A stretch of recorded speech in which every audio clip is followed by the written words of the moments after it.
Vous êtes sur la voie de l'Afrique pour tous ceux qui viennent de nous prendre en marche, le Momo. Et El Fafa Radio Sport Show, comme tous les mercredis, également disponible sur TuneIn. Et pour nos auditeurs de l'Amérique du Nord, au 712 432 77 68. Et sans faire de transition, Nasser Al-Fadel, dans le vif du sujet. Qui est notre frère et cher ami, footballeur en herbe, international ivoirien, natif d'Ouragayo, Serge Aurier, latéral puissant, magnifique du Paris Saint-Germain. Et si vous permettez, Mohamed Diallo, juste un petit rappel des faits. Qu'est-ce qui s'est passé? Parce que ça se peut que nos auditeurs partout dans la planète ne savent pas qu'est-ce que c'est que cette affaire Serge Aurier. Donc, si vous le permettez, on va juste rappeler les faits qui se sont passés dans la nuit de samedi à dimanche, entre 23h30 et 1h du matin. Aurier, pendant ce temps-là, s'est livré à un échange vidéo sous forme de questions-réponses avec de prétendus fans, donc sur le réseau social qui s'appelle Periscope. Il s'agit d'une application pour mobile connecté à Twitter qui permet de converser en direct avec l'utilisateur en train de se filmer avec son téléphone. Il y avait près de 4000 spectateurs de ce chat en live et ce montage de 45 minutes s'est retrouvé sur de nombreux sites français et étrangers. La toile s'est enflammée de ces propos qualifiés d'hallucinants, de stupidité, pour ne pas dire plus, selon une certaine presse spécialisée qui parle de conversations de bas niveau, etc. Et voilà les faits. Et Mohamed Diallo, je pense qu'il était important de rappeler ces faits simples pour dire qu'après cela, eh bien, il y a eu tout un tapage incroyable, une affaire, ils nous ont fait de ceci et de cela, et d'ailleurs, on vient d'apprendre que Serge Aurier, selon Canal+, notamment, qui vient dans son émission d'en parler, eh bien, a été condamné à évoluer jusqu'à la fin de la saison avec la réserve du Paris Saint-Germain, donc en division CFA, et a été privé de sa prime d'éthique de 180 000 euros. Voilà pour ce qui est, Mohamed Diallo, de l'information. Information capitale, information très claire et qui en dit très long, Nasser El-Fadel. Et aujourd'hui, j'apprécie l'opportunité. Je vais dire que je vais même marquer une pause là parce que c'est très très sérieux et profond. Que donc l'opportunité que le jeune Serge Aurier vous donne, à vous, Nasser El-Fadel, à moi, ainsi qu'à tous les Africains conscients de leur valeur de recadrer ici les choses, et c'est cela l'avantage, vous allez le constater, et le bénéfice de pouvoir s'exprimer sans limite et avec son cœur sur la voie de l'Afrique. Je ne sais pas si vous voulez y aller, vous en premier, Nasser, dans votre analyse et ce que vous ressentez et votre réaction par rapport à ces sanctions et bien sûr l'acharnement pour faire passer notre jeune frère qui évidemment a sa part de responsabilité dans cette affaire, une part de responsabilité qui pour moi est très très importante pour tous les jeunes Africains, car tout ce qui se passe dans la vie, il est clair que chaque être humain doit être conscient que nous avons notre part de responsabilité dans toute situation qui nous concerne, que l'on pense qu'on ait raison ou pas. Cela est très important, car sur la voie de l'Afrique, nous sommes objectifs et pas subjectifs. Ce n'est pas parce que c'est notre jeune frère que nous allons oublier ou négliger ou effacer ou ignorer sa part de responsabilité. Mais c'est quelque chose qui est très très très profond. Donc, moi, Nasser El-Fadel, j'aimerais déjà même vous demander, par rapport à la réaction qu'il y a eu tout de suite, sans même s'appuyer sur les sanctions, je vais parler de l'acharnement dans les médias du jeune Serge Aurier. Quels sont vos sentiments, d'abord? Vous avez dit une chose très, très profonde, c'est que Vous savez, être objectif, Mohamed Diallo, c'est une notion difficilement définissable. C'est vrai, Parce que c'est vrai. l'objectivité, par rapport à quoi, par rapport à qui, selon quel angle on se trouve, selon qu'on soit l'aliénateur ou l'aliéné, selon qu'on soit d'une partie ou de l'autre. Alors, ce que j'aimerais ajouter, en ce qui nous concerne, c'est que, faute d'être objectif, ce qui est une notion quand même très vague, nous disons à nos auditeurs que nous avons le souci premier d'être honnêtes. Et ça, je crois que c'est important. Faute d'être objectif, il faut être honnête. C'est vrai. Et celui qui dit être honnête, eh bien, ça tend vers l'équité, vers la nuance, vers la relativité des choses. Ce que je ressens, sincèrement, et vous l'avez bien défini dans votre introduction, c'est que Serge a des circonstances atténuantes qui n'ont pas été prises en considération, et nous allons dire pourquoi tout à l'heure, parce que je vous dis que dans ce qu'ils appellent les insultes vis-à-vis de l'entraîneur ou vis-à-vis des coéquipiers, tu es une fiotte, tu es je suis seul. Nous-mêmes, on a cherché dans le dictionnaire pour comprendre qu'est-ce que ça veut dire. Quand il s'adresse à ses joueurs, oui, ça c'est une merguez, ça c'est un concombre, ça c'est un navet. Bon, il est avec ses fans, ils sont en train de parler, etc. Ok. Mais je crois que ce qu'il faut dire, c'est que ce monsieur est né à Ouagaïo, en Côte d'Ivoire. Il est venu en France à l'âge de 7 ans. Il a habité dans les banlieues avec sa maman. Il s'est battu, il a joué dans les quartiers, etc. C'est devenu un bon footballeur. D'ailleurs, les Français ont tout fait pour le naturaliser. Là, ils savent qui est bon, qui n'est pas bon. Mais il a choisi l'équipe de Côte d'Ivoire. Il a choisi l'équipe de Côte d'Ivoire et c'est l'un des meilleurs joueurs du continent à son poste. C'est un concurrent même au meilleur poste, au poste de latéral droit. Parce qu'il y a match, hein, si vous dites Dani Alves ou Serge Aurier, c'est pas évident. Absolument. C'est pas du tout évident qu'un gars comme Dani Alves soit devant lui. Et donc c'est ce qui se fait de mieux au niveau du poste dans le monde entier. Donc ce monsieur-là, ce garçon, vit sans son père, qui est, il faut le dire, un footballeur de légende, une légende en Côte d'Ivoire.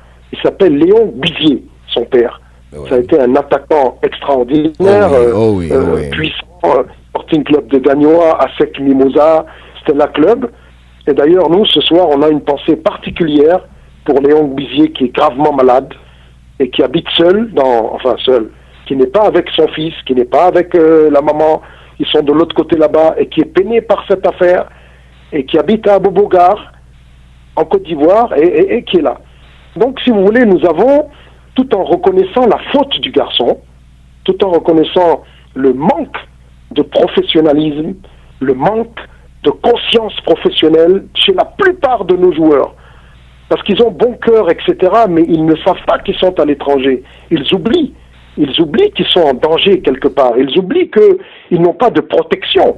Il n'y a pas de, vous voyez, il n'y a pas de réaction officielle ivoirienne, il n'y a pas de leadership qui tape du poing sur la table, il n'y a pas de syndicat, il n'y a rien. Nasser Al-Fadel, si vous permettez, c'est incroyable. Merci. Vous savez, souvent, je veux exprimer les choses, on veut tous exprimer les choses, mais l'exprimer, c'est pas facile. Et vous venez de dire quelque chose qui est là dans ma subconscience, que je veux tout le temps dire à mon jeune frère africain, à ma jeune sœur africaine.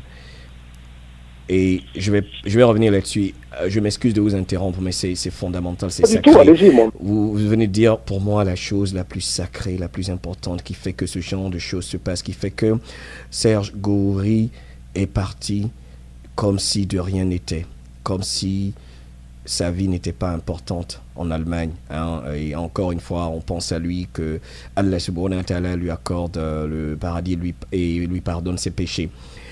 Ils n'ont pas de protection, Nasser. Je ne sais pas comment vous faites, mais vous avez touché, pour moi, l'élément le plus important de tout ce qui se passe, qui s'est passé, qui se passe et qui se répétera et qui continuera à se passer.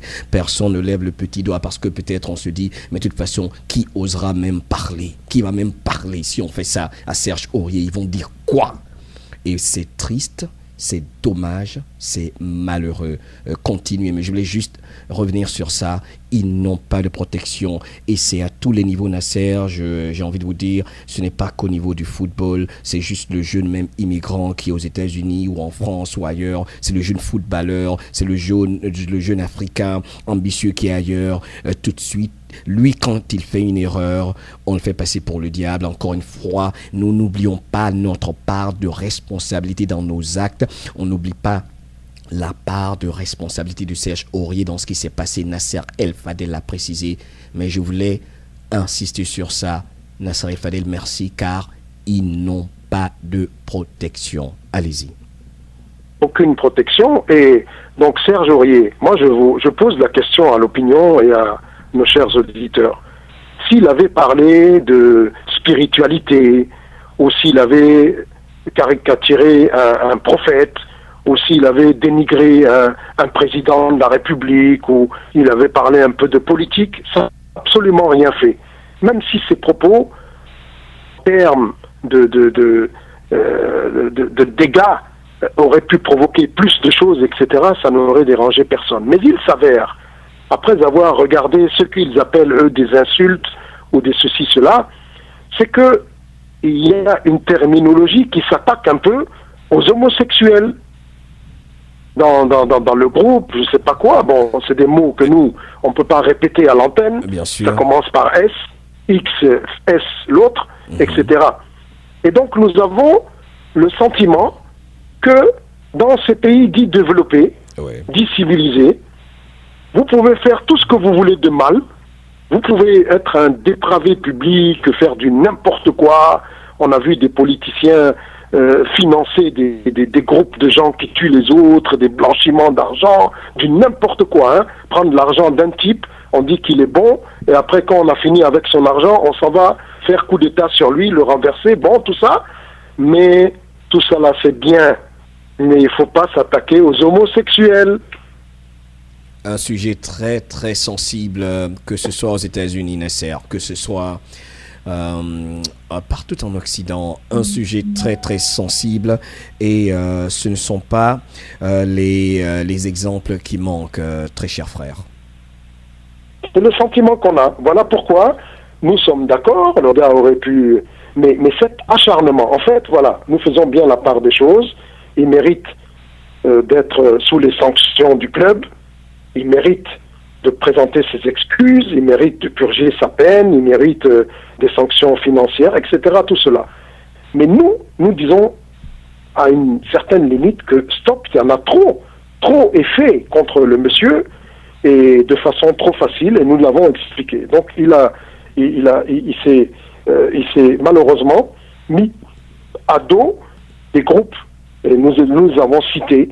Hein, nous avons le sentiment que ces groupes-là, ces associations, ces syndicats d'homosexuels qui, dis donc, Mohamed, ils ont l'air d'être non seulement bien organisés, absolument, mais ils semblent avoir beaucoup de pouvoir. Absolument, absolument. Ils ont surtout, comme on dit ici, beaucoup de lobbying, et surtout que c'est une opportunité, encore une fois, pour faire avancer des dossiers non avoués, en général, des dossiers, car en général, vous savez, quand on crie tout de suite « Oh, je suis la victime d'un jour ou de ceci ou de discrimination », c'est une opportunité tout de suite pour demander à ce que certaines lois changent. Donc, Nasser, on voit que cela peut être extrapolé et franchement peut partir dans toutes les directions, car l'objectif ici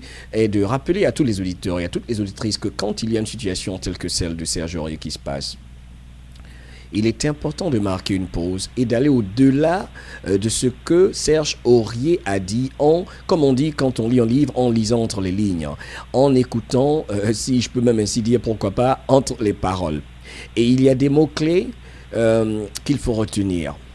Et savoir que notre société aujourd'hui est menée par l'intérêt économique et que les personnes derrière ces intérêts économiques ont des croyances qui certainement ne sont pas celles de la personne qui s'exprime. Et là, j'ai même envie de dire, sans exagérer, j'ai entendu plusieurs fois, même dans la vidéo que j'ai regardée en entier, pour me faire ma propre opinion, le jeune Aurier dire « Salam alaikum » plusieurs fois.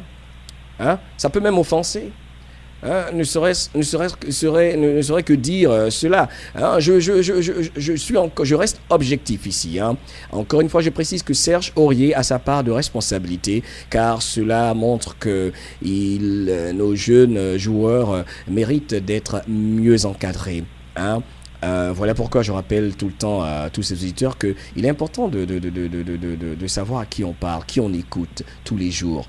Et l'encadrement, c'est important. Le noyau familial, c'est important. Et surtout, les amis. Car je suis sûr que Léon Bizier, notre légende du football de la Côte d'Ivoire, à qui nous souhaitons un prompt rétablissement, a fait un super travail. Résultat, Serge Aurier est pour nous aujourd'hui le meilleur latéral au monde. Ok ? C'est discutable, évidemment. D'accord. Donc, il est important de rappeler qu'aujourd'hui, la première chose pour chaque jeune Africain, que chaque jeune Africain doit savoir, c'est que nous devons comprendre le fonctionnement de la planète. Et que savoir aujourd'hui que quand on est un personnage public, tel que Serge Aurier, il y a des comportements, il est clair des paroles qu'il faut éviter. Car sachant que nous vivons dans un monde où on n'est pas traité de manière égalitaire, et quand je parle de cela, évidemment, je crois que j'ai perdu Nasser Al-Fadel qui va certainement revenir dans quelques secondes que je suis en train de rappeler en ce moment. Donc, quand on est sur une planète dans laquelle le traitement que l'on reçoit en fonction des actes que l'on pose, quand on est dans un monde dans lequel le traitement que l'on reçoit n'est pas le même en fonction de notre race. Selon notre race, on est traité différemment. Il faut être conscient de cela. Et que quand on opère en tant que personnage public sur cette planète, il y a des déclarations qu'il faut éviter. Voilà d'où vient le mot diplomatie. C'est le petit conseil que je peux donner aux autres. Sinon, il est clair que ce que Serge Aurier a dit, ce n'est pas quelque chose qui n'a jamais été dit, ou ce n'est pas non plus la chose la plus grave qui ait jamais été dite. Des exemples concrets, je suis sûr, Nasser Al-Fadel, vous en avez, des paroles blessantes, touchantes et des actes, mon Dieu, cruels, répétés par des personnes qui ne sont pas africaines ou autres, mais l'acharnement n'est pas le même sur ces personnes-là arrogantes et qu'on ne poursuit pas, qu'on ne sanctionne presque pas. Vous avez le plateau, Nasser. Oui, non, je vous écoute attentivement. Je crois que nous avons fait le tour sur cette question. Il faut dire que, il faut reconnaître, Mohamed Diallo, que nos joueurs, dans la tête, n'ont pas la force mentale qu'il faut. Parce qu'une force mentale, c'est pas seulement sur le terrain. La force mentale, c'est celle de... Revenons, expliquons-nous. Voilà. Aurier, je le révèle, de toute façon, c'est pas un secret, la presse en parle. Le salaire, c'est 250 000 € brut. Cela veut dire, en matière de football professionnel, un salaire tout à fait moyen.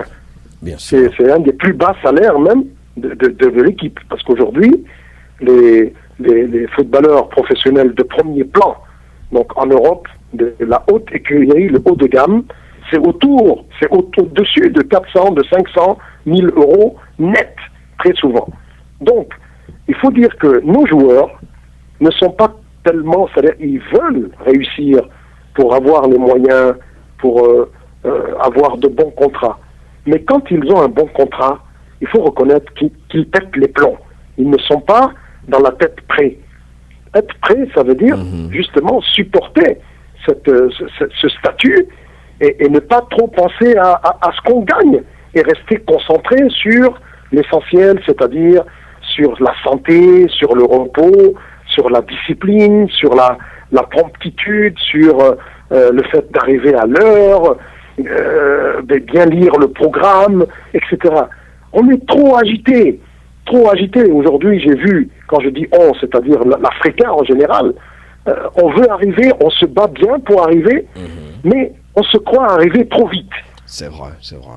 On se croit arriver trop vite, et puis ce bon standing qu'on arrive à percevoir au début de notre carrière se retourne vers nous-mêmes. Absolument. Alors que absolument. vous voyez des joueurs 10 fois, 5 fois mieux payés, beaucoup plus sobres, beaucoup plus sérieux, beaucoup plus en famille. Regardez, quand vous voyez par exemple nos chers joueurs, des joueurs fantastiques, un Kader Keita. Ouais. Qu'est-ce qu'il ne sait pas faire avec le ballon, tout Bien ça. sûr.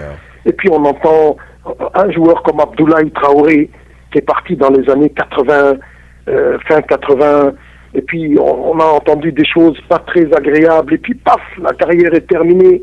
Ouais. Et c'est par affection qu'on les cite. On les cite par affection. Bien sûr. Regardez bien notre sûr. joueur, Emmanuel Adebayor. Ouais. Regardez tous ces problèmes qui l'empêchent d'évoluer, qui le font changer de club, etc. Je crois que Mohamed Diallo, vous êtes d'accord avec moi. Ouais. Ce n'est pas le fait du hasard que ce soit des athlètes, des footballeurs africains, dans une certaine majorité, qui est ces genres d'agitation. Absolument pas de coïncidence. Là, je suis tout à fait d'accord parce qu'en fait, tout revient à ce dont nous parlons tout le temps, la fondation, la base et surtout cette question identitaire dont vous parlez, Nasser El Fadel, le noyau central. Et la part de responsabilité des leaders des différentes fédérations sportives africaines. D'accord? Donc, on peut même associer à Serge Aurier le cas Gouiri pour moi. Encore une fois, c'est la preuve que l'encadrement, les joueurs, l'environnement immédiat de ces joueurs n'est pas sain.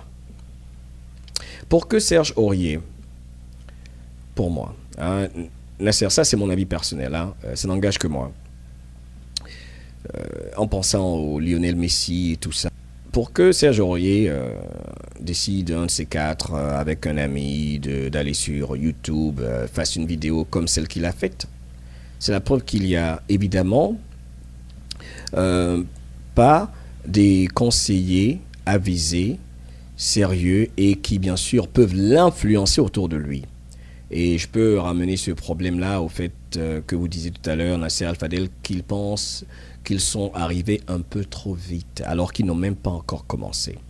Donc, parce que dans cette vidéo, pour rester toujours objectif, je vois quand même beaucoup d'arrogance.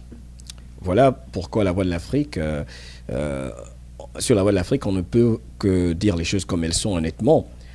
On va parler un tout petit peu de la part de responsabilité de Serge Aurier. Car je ne veux pas que mes jeunes frères africains, maintenant, pour toujours faire le tour de la question, se comportent comme Serge Aurier a fait dans cette vidéo. Ok, ce n'est pas parce que Zlatan a dit ce qu'il a dit, peut-être, que Laurent Blanc est je ne sais quoi ou a dit je ne sais quoi. Ça ne veut pas dire que Serge Aurier ne doit pas continuer à faire honneur à papa ou maman. Car je suis sûr et certain que Serge Aurier, qui, comme nous tous, a commis une erreur, est un enfant bien éduqué, un garçon hyper gentil, au talent illimité, un garçon, encore une fois, bien éduqué. D'accord? Mais cela ne veut pas dire qu'on ne va pas faire un faux pas. Ok? Mais l'encadrement, les personnes immédiates, telles que les agents de ces joueurs, surtout, dont on ne parle pas assez souvent, je crois que ça, c'est un problème fondamental. Ces agents, en général, qui ne sont pas des éducateurs, mais qui sont là que pour se remplir les poches ou pour vendre ces joueurs comme du bétail ou faire bouger les pions. Donc, je crois que là, c'est une opportunité pour tout le monde de prendre conscience et de savoir qu'il faut revenir à la source. Car aujourd'hui, là où se trouve Serge Aurier, de par les sanctions prises, il faut dire qu'il y a du négatif et du positif, mais il y a plus de positif dans ce qui se passe, car il est très très jeune, Nasser. Je crois qu'on va déjà avancer là et parler des options pour le futur concernant ce jeune Serge Aurier, qui pour moi, Nasser, en pensant à ce joueur, vous savez, le phénomène de l'Atlético Madrid, qui, en quittant l'Espagne, s'est retrouvé de l'autre côté, chez les Blues à Chelsea, a perdu un peu ses repères, mais quand il est revenu, vous avez vu ce qui s'est passé. J'ai l'impression que Serge Aurier, maintenant pour évoluer dans la discussion, ce qui vient de se passer, je vais dire, est bon pour lui. Est bon pour lui. Car j'imagine qu'aujourd'hui, il y a déjà des clubs qui certainement, sachant le talent de ce jeune, vont lui offrir un environnement dans lequel, d'abord, il ne va pas être traité en fonction de sa race ni de sa couleur. Mais il est clair que son comportement immédiat, son attitude aussi va compter. Et le fait qu'il s'est excusé, pour moi, c'est important, car cela prouve que c'est un homme bien. Car il faut du courage pour dire, voilà, j'ai fait une faute, je m'excuse. Voilà pourquoi nous, sur la Voix de l'Afrique, on trouve qu'on ne doit pas le crucifier. D'accord ? Car encore une fois, ce n'est pas la pire des choses qui... Nasser, vous vouliez dire quelque chose ? Allez-y. Oui, bien sûr, on ne doit pas le crucifier, mais j'ai été par contre très déçu de la façon dont ces excuses ont été accueillies. Il faut que nous le disions aussi, Mohamed Diallo. Nous avons donc un peu fait la part des responsabilités. Le joueur a sa responsabilité, le milieu a sa responsabilité, son pays a sa responsabilité, là où il habite sa responsabilité, etc. Mais je crois qu'il faut quand même aussi indexer et sans trembler cette agressivité, parce que je dirais même que l'arrogance, elle est du côté quand même aussi de la rue française, qui est devenue il y a une baisse des valeurs, mais incroyable. Donc vous avez ceux qui critiquent Aurier aujourd'hui, cette méchanceté qu'on a sur lui. Mais ce ne sont pas des exemples. Ce ne sont pas des exemples. Je crois que là aussi, par exemple, on a dit oui, vos excuses, là, j'ai lu des réactions, même on n'en veut pas, et tout de suite, même les joueurs du Paris Saint-Germain, pour la plupart, se sont désolidarisés de lui, et en disant que voilà, on n'en parle plus, c'est une affaire classée, c'est inadmissible, jouer, maintenant ils sont en train de se détacher de lui pour montrer aux dirigeants et à l'entraîneur qui sont avec lui. Il y a beaucoup de ça aussi. Oui, c'est oui, c'est vrai. Comme Mohamed Diallo, je crois que nous avons fait le tour de cette affaire. Bien sûr. Vraiment, nous apprécions le fait que vous ayez choisi l'angle de la sagesse et puis surtout de la leçon que peuvent retirer les jeunes Africains de cela. Au-delà même de cet exemple, de ce cas qui est exagérément répandu. Il y a tellement de problèmes dans ce monde, bien plus importants, qui sont ignorés, qui sont occultés de façon volontaire par méchanceté et hypocrisie, que nous allons quand même tomber dans le panneau et croire que ce jeune garçon, c'est devenu Satan. Absolument, et voilà pourquoi il faut continuer à prendre conscience de sa valeur, savoir qui on est, mettre en relief le créateur des créateurs, le défenseur des défenseurs, Allah subhanahu wa ta'ala, Dieu, Lago, Nyamia, et voilà. Et je n'ai pas d'inquiétude, j'ai envie d'extrapoler là un tout petit peu pour notre jeune frère Serge Aurier, qui encore une fois a eu le courage de s'excuser, car il y en a qui ont dit des choses qui étaient pires, mais qui sont tellement arrogants, ne sont même pas excusés, parce qu'ils savent qu'ils ne vont pas recevoir le même traitement. Le jeune Africain, Serge Aurier, s'est excusé et nous on avance. Nous, ça nous suffit, ça prouve qu'il a reçu une bonne éducation. Ça prouve que tout comme tous ses frères êtres humains, il prouve que le fait que nous sachions la perfection de savoir que nous ne sommes pas parfaits, c'est cela la perfection, savoir que nous sommes sur cette planète pour toujours apprendre, pour devenir, car la planète, elle s'étend tous les jours, un fait qui a été prouvé même scientifiquement. Donc je n'ai aucune inquiétude, car Nasser, on va parler un peu même de ça, les options pour l'avenir pendant 5 minutes après une petite pause que nous allons prendre là, Nasser, si vous permettez. On va parler donc, si vous voulez, de ce qui pourrait se passer selon vous pour Serge Aurier quant à son avenir. Je pense que c'est un sujet très très très intéressant sur La Voix de l'Afrique, www.lavoixdelafrique.net, le Momo El Fafa Sport Radio Sport Show tous les mercredis à partir de 17h TU. Et vous savez qu'ici les choses se font différemment car nous parlons avec notre cœur. You're listening to the hottest internet station. La Voix de l'Afrique, la Voix de l'Afrique, la Voix de l'Afrique, la radio des Africains, conscients de leurs valeurs.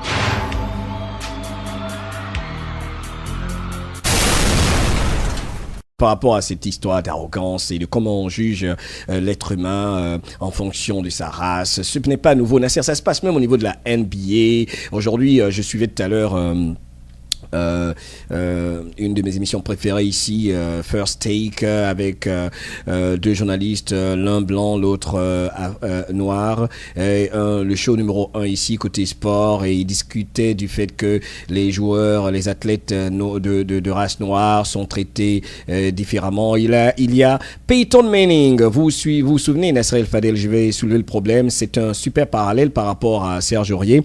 Vous savez, il a remporté le Super Bowl, on en parlait dans le Momo El Fafa Show la dernière fois. Alors, tenez-vous bien qu'en ce moment, Peyton Manning est sous pression et de perdre, bien sûr, tout le respect et toute l'aura que l'on lui a accordé depuis le début de sa carrière, car Nasser El Fadel, il y a eu des révélations récentes dans la presse américaine ici, qui parle de Peyton Manning qui lors de son passage à l'université de Tennessee bien sûr a abusé, a eu un comportement incorrect sexuellement parlant vis-à-vis d'un membre de l'équipe du staff médical de la dite université, l'université dans laquelle il jouait en tant que joueur central, ce qu'on appelle le quarterback ici, donc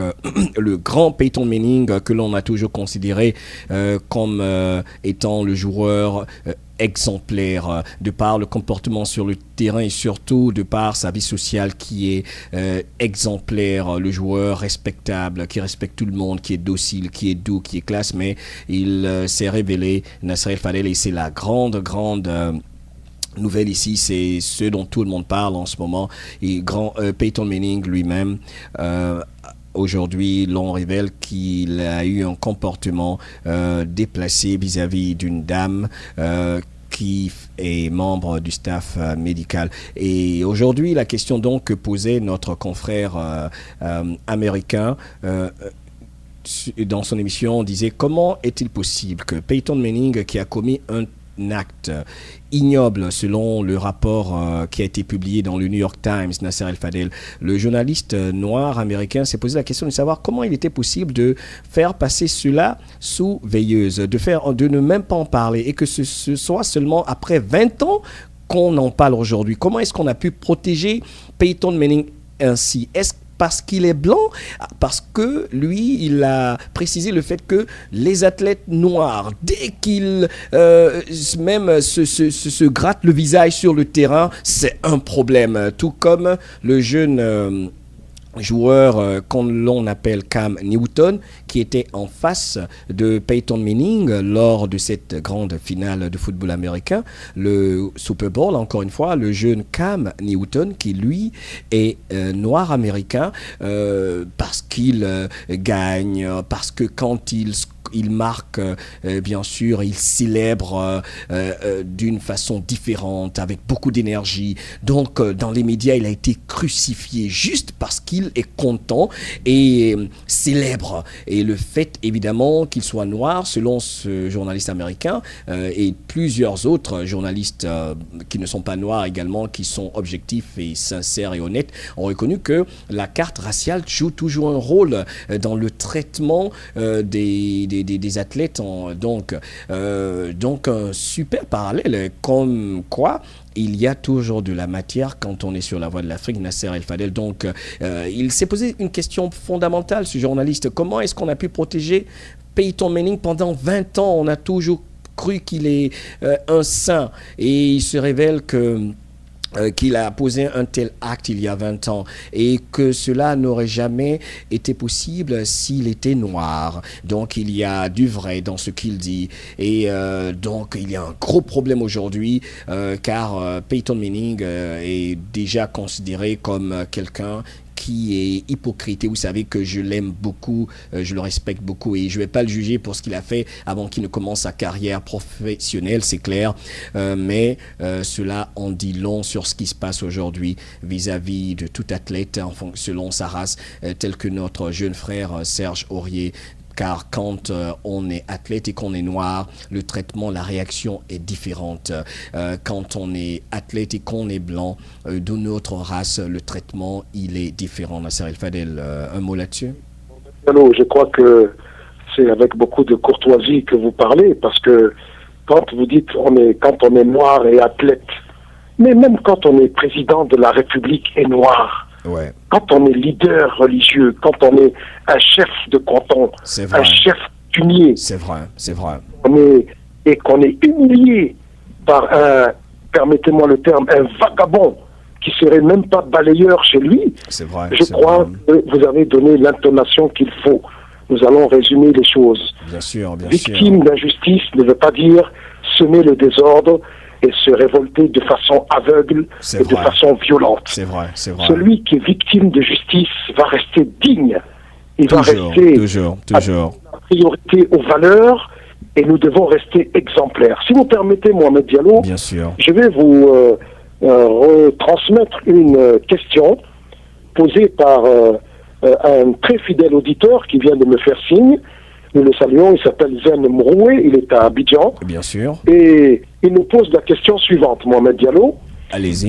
Il nous dit qu'il parcourt les réseaux sociaux de façon très intense et il constate, et je le cite, que ce qui est très déplorable, c'est que 75% des Africains eux-mêmes condamnent Serge Aurier.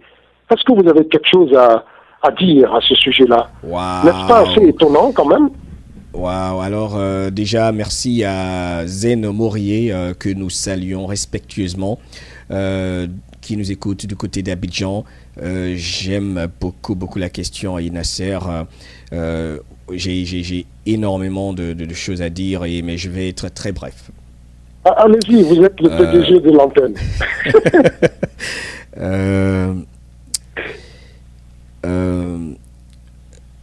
C'est très simple en fait.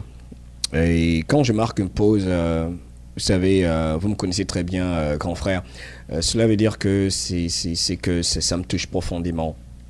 Et ça repart même, pour répondre à cette question, je vais dire que je vais repartir à la raison pour laquelle la Voix de l'Afrique existe aujourd'hui, Nasser El Fadel. La question de notre cher frère Zen Morier, j'espère que je prononce son nom correctement, prouve que la Voix de l'Afrique doit perdurer et Nasser, que nous devons continuer et Inch'Allah, grâce au bon Dieu, nous allons continuer. La Voix de l'Afrique, ce genre de situation, très cher frère, c'est justement la raison pour laquelle l'on a pensé à créer la Voix de l'Afrique pour éclairer, pour motiver, pour inspirer, pour que les Africains prennent conscience de leurs valeurs. Je vais extrapoler un tout petit peu, Nasser, si vous permettez, en disant qu'il y a ce que j'ai déploré quand je vais parler de ce qui est un peu politique, qu'il y a un aîné, un grand frère, et qu'il y a toujours un seul une seule race que l'on juge depuis que cette boîte existe carrément, c'est notre race, l'Africain, que l'on juge à l'AE. C'est toujours l'Africain que l'on juge, où que cela soit, quel que soit l'endroit sur la planète où l'on se trouve, c'est toujours le jeune Africain, l'Africain que l'on juge. Et je déplore cela. Maintenant, pour revenir concrètement à ce que mon frère Zen a dit. Comment expliquer ça, Mohamed, c'est très simple, que 75% en gros, hein, disons, on n'a pas le pourcentage. C'est très simple. Vous pensez que c'est une mode, c'est comme une envie de plaire à c'est très simple. Une mode actuelle? C'est très simple, la réponse est simple. C'est juste le complexe d'infériorité. D'accord. Vous avez touché du doigt, c'est vraiment. Le complexe d'infériorité, malheureusement, qui a fait que j'ai pensé à tellement de phrases pour décrire la mission de la radio, et que j'ai trouvé que la radio des Africains conscients de leurs valeurs, c'était fondamental, car vous le disiez bien, Nasser, que être conscient de sa valeur, prendre conscience de sa valeur, c'est une chose, mais être conscient de sa valeur, c'est encore plus important. J'ai aimé quand vous avez fait la différence, Nasser, à ce propos. Donc c'est le complexe d'infériorité, c'est le fait que l'on ne connaît pas son histoire qui fait que cela se passe. C'est le fait qu'il y a un problème, il y a une crise identitaire dans pas mal de villes africaines que cela se passe.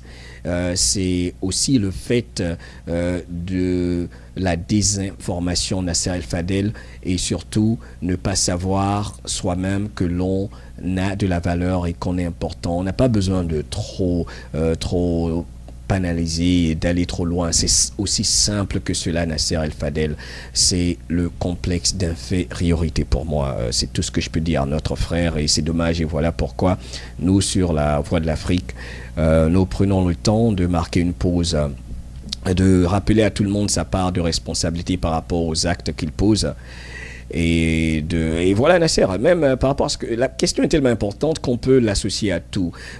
Quand on parle, par exemple, des attentats qui se sont passés malheureusement, encore une fois, on prie pour toutes les victimes de par le monde, que ce soit en Syrie, que ce soit en Palestine, que ce soit en France récemment, que ce soit ici aux États-Unis ou ailleurs. On prie pour toutes les victimes et tous les innocents, que le bon Dieu pardonne toutes ces personnes innocentes qui meurent dans ces attentats.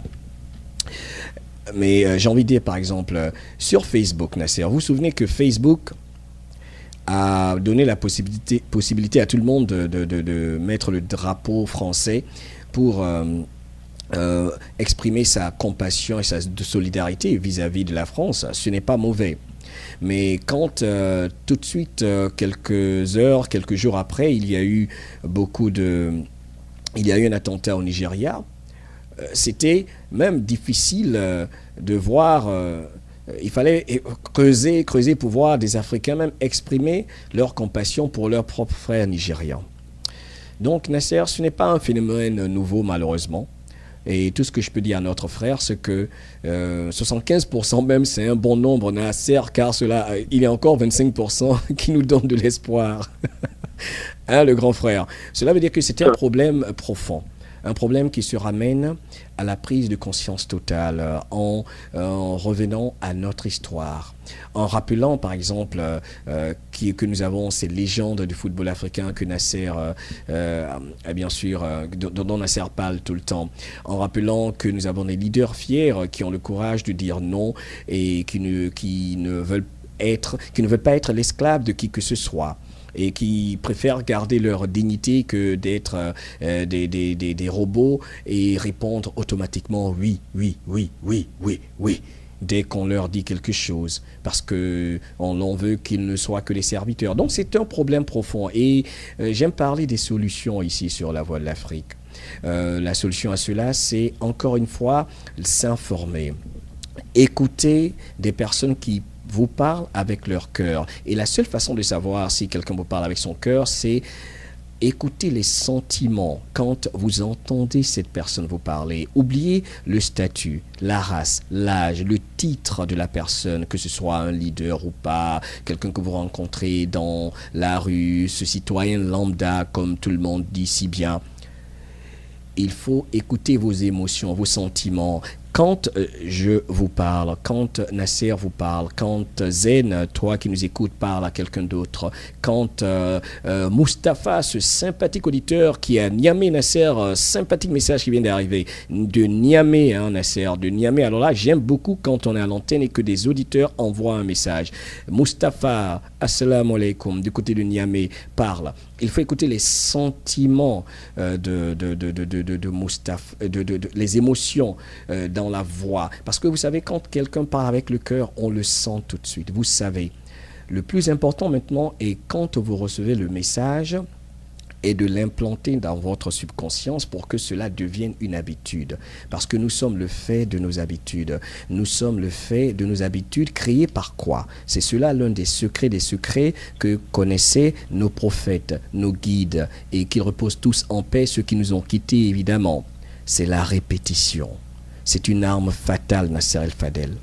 La répétition. Voilà pourquoi le contrôle des médias est sacré. Le contrôle des médias est fondamental. Voilà pourquoi on ne veut pas que l'on s'exprime, que X ou Y s'exprime, surtout avec le cœur. Parce que la répétition, quand on bombarde l'esprit avec une idée, qu'elle soit vraie ou fausse, la subconscience l'adopte. C'est notre nature. Et tout de suite, nous, étant ces êtres humains qui sommes le résultat de notre pensée prédominante. Alors là, c'est très, très, très important. Nous sommes le résultat de notre pensée prédominante. Pourquoi je dis prédominante? Car nous avons plus de 60 000 pensées selon les recherches qui traversent notre cerveau toutes les 24 heures. Mais la pensée à laquelle nous pensons le plus, cette idée qui est au-delà des autres, c'est celle-là qui fait que nous faisons inconsciemment, cela veut dire automatiquement ce que nous faisons. D'où vient le fait, par exemple, que le grand frère Nasser El-Fadel, de sa maison à la mosquée où il va prier tous les vendredis ou tous les jours, il le fait inconsciemment, cela veut dire automatiquement, parce que la répétition de l'acte s'est implanté dans la subconscience de Sieur Nasser El-Fadel entre la maison et la mosquée, comme moi, et aller retrouver ma voiture ou aller au travail. Donc, dès que l'acte dès qu'on arrive à poser l'acte inconsciemment, de par la répétition, cela devient automatique et tout de suite, on agit en fonction de cela. Et cela part de l'idée prédominante. Voilà pourquoi on contrôle les médias, pour contrôler l'esprit des jeunes Africains en général, pour faire en sorte qu'ils continuent de penser tout de suite que oui, Serge Aurier, il faut le crucifier, qu'il soit complexé, parce qu'on leur fait croire que leur tradition, leurs valeurs, c'est pas aussi important que ça. On leur fait croire que manger avec la fourchette, le couteau, la cuillère, c'est plus important que manger à la main. Ce que moi j'ai fait avec toute ma famille. Donc la répétition. Et j'ai parlé de beaucoup de choses ici, Nasser. Et je vais conclure et dire simplement qu'encore une fois, le plus important, c'est savoir qui nous sommes. Et pour le savoir, il faut, je veux dire, écouter des personnes qui parlent avec le cœur. Et ça commence, je vais le dire humblement, avec une radio qui vous respecte, Nasser El-Fadel. Oui, Mohamed. On pourrait vous écouter encore très longtemps avec plaisir. Je crois que nous venons de démontrer que parler de football, c'est parler de la vie des hommes, en condensé. Oui. Surtout en parler sans violence et avec l'esprit fair-play qu'il faut. Vous avez remarqué qu'on parle du foot, nous parlons en fait des hommes et de leurs problèmes. Parce que quand nous parlons de cet acharnement sur Aurier, on a parlé très facilement aussi de cet acharnement, d'une certaine justice qui ne juge que des dirigeants africains. Bien sûr. Et c'est pour cela que nous sommes là, et c'est pour ça que nous respectons ce magnifique jeu qu'est le football, qui nous rassemble de telle sorte que chacun s'oublie un petit peu soi-même. Et nous le répétons souvent, Et cette ambiance dans un stade qui égalise les statuts, vous vous rappelez ces belles ambiances quand vous rencontriez un ministre dans la tribune, Oui. en train de supporter son équipe, quand il y a un but, tout le monde se jette l'un sur l'autre dans les bras, etc. Et c'est ce côté très humain du football, très rassembleur, Oui. qui fait que nous nous adressons à nos chers auditeurs, à nos chers frères, Bien sûr. avec un cœur toujours plein d'émotions et plein de respect pour eux. Bien sûr. Et j'ai envie de dire, il y a aussi beaucoup de jalousie. Il y a les aigris, comme toujours, contre Serge Aurier. Ils savent qu'il y a une qualité de vie assez intéressante quand même. Il joue pour le PSG dans l'un des plus grands clubs européens. Donc il y a aussi de la jalousie. Hein. Ça, c'est la nature humaine. Hein, pour ces personnes qui ne sont pas conscientes. En agressivité, c'est-à-dire Voilà. que plus vous êtes à l'aise, plus on vous lapide, quoi. Ben voilà. Mais écoutez, si ces personnes qui nous ont envoyé des livres majeurs pour que nous nous comportions bien sur cette terre, tels que nos prophètes ont été critiqués et on leur a jeté la pierre et tout ça, on peut dire que nous, on va rester plus fort et être plus fort et continuer à éclairer, à motiver, à inspirer.